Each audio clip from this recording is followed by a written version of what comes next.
आज हम लोग क्लास 7th अंग्रेजी का सबसे पहला पोएम पढ़ने जा रहे हैं। इस कविता का इस पोएम का नाम है सिंपैथी। बच्चों, सिंपैथी का मतलब होता है सहानुभूति या हमदर्दी, जिसको चार्ल्स मैके जी ने लिखा है। चार्ल्स मैके जी इस कविता को बहुत ही सुंदर ढंग से, बहुत ही प्रेरणादायक इस कविता को बनाते हुए लिखने का काम किए हैं। बच्चों, इस कविता में यानी यहाँ कवि दो बार बीमार पड़ते हैं। एक बार एक धनी व्यक्ति मदद करता है और दूसरी बार एक गरीब व्यक्ति मदद करता है। इस दोनों में क्या अंतर है, इसी चीज़ को इस कविता के माध्यम से दिखाने का काम किया गया है। तो आइए अब हम लोग अपने पोएम को देखते हैं, अपने कविता को देखते हैं। बच्चों ध्यान दें, यहाँ लिखा है आई ला इन सौरो डीप डिस्ट्रेस्ड, यानी पोएट कहते हैं कि एक बार मैं बहुत दुख में था, दर्द में था और लेटा हुआ था। आगे कहते हैं my grief a proud man heard, मेरे इस दुख को, दर्द को एक घमंडी व्यक्ति ने सुना। आगे कहते हैं ही लुक्स वेयर कोल्ड, वो हमको सर्दी निगाहों से देखता है। ही गिव मी गोल्ड, वो हमको पैसा देता है। बच्चों, यहाँ गोल्ड का मतलब है पैसा या धन। ये हमको पैसा देता है, कुछ धन देता है। But not a kindly word, लेकिन कोई दयालुता भरा शब्द नहीं बोलता है, कोई सहानुभूति वाला शब्द नहीं बोलता है। आगे कहते हैं माई सौरो पास्ट, मेरे दुख खत्म हो जाता है, मेरा दुख बीत जाता है, अब मैं ठीक हो जाता हूँ। आई पेड हिम बैक, वह जो कुछ हमको दिया है उसको हम पेड करते हैं, उसको हम वापस करते हैं। क्या वापस करते हैं? कहते हैं the gold he give to me, यानी वह धन हमको दिया था, जो पैसा हमको दिया था, उसी को हम क्या करते हैं? वापस करते हैं। देन, उसके बाद स्टूड इरेक्ट, यानी सीधा खड़ा होकर, एंड और स्पीक माई थैंक्स, और इसके लिए उसको धन्यवाद देते हैं। यानी ठीक होने के बाद कभी उसका पैसा वापस करता है और सीधा खड़ा होकर हाथ जोड़कर उसको धन्यवाद बोलता है इस काम के लिए। आगे देखें एंड ब्लेस्ड हिज चैरिटी, और यह जो पैसा दिया था, जो उसको दान किया था, उसके लिए कभी उसको आशीर्वाद भी देता है।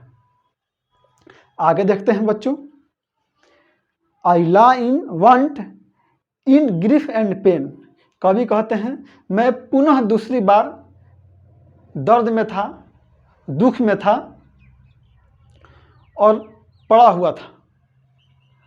A poor man past my away, एक गरीब व्यक्ति उस रास्ता से जाता है, उस रास्ता से गुजरता है जिस रास्ता में मैं दुख में, दर्द में पड़ा हुआ था। आगे कहते हैं ही बाउंड माई हेड, वो हमारे सर को बांधता है। ही गेव मी ब्रेड, और वो हमको रोटी देता है, यानी वो हमारी सेवा करता है और हमको खाने के लिए रोटी देता है। आगे कहते हैं he watched me night and day, वह रातों दिन हमारी सेवा करता है, रातों दिन हमारी सेवा में लगा रहता है।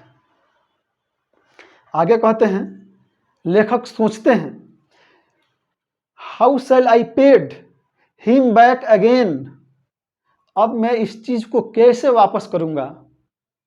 लेखक कहते हैं जो निर्धन व्यक्ति, गरीब व्यक्ति हमारा मदद किया है, हमारे सर पे पट्टी बांधा है, हमको खाने के लिए रोटी दिया है, हमको अच्छा करने में इतना कुछ किया है, उसको हम कैसे वापस करेंगे। कहते हैं how shell I paid him back again, अब हम इस चीज़ को कैसे वापस करेंगे जो कुछ वो हमारे लिए किया है। कभी सोचते हैं और पुनः कहते हैं for all he did to me, वह जो कुछ भी हमारे लिए कर दिया है, जो कुछ एक हमदर्दी के नाते, एक सहानुभूति के नाते कभी हमारे पास हमको किया है, हमारी हेल्प किया है, मदद किया है, उसको हम कैसे वापस करेंगे। अंत में बच्चों कवि सोच में पड़ जाते हैं और कवि कहते हैं, आइए देखते हैं क्या कहते हैं। कहते हैं ओह गोल्ड इज ग्रेट। कवि कहते हैं पैसा बहुत महान है बच्चों, वास्तव में पैसा महान है, पैसा नहीं होता तो हम ठीक नहीं होते। लेकिन पुनः देखिए क्या कहते हैं, but greater for is heavenly sympathy. लेकिन पैसों से कहीं ज़्यादा महान सिंपैथी है, हमदर्दी है, यानी सहानुभूति है। बच्चों इस कविता के माध्यम से कवि कहते हैं कि पैसा तो हम रिटर्न कर दिए, लेकिन उसका किया हुआ जो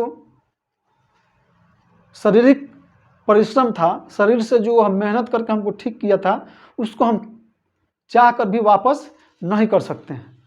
तो कवि कहते हैं पैसों को लेकर कि पैसा भी महान है, लेकिन पैसा से कहीं ज़्यादा महान है सिंपैथी, सहानुभूति, एक दूसरे का हेल्प करना, मदद करना।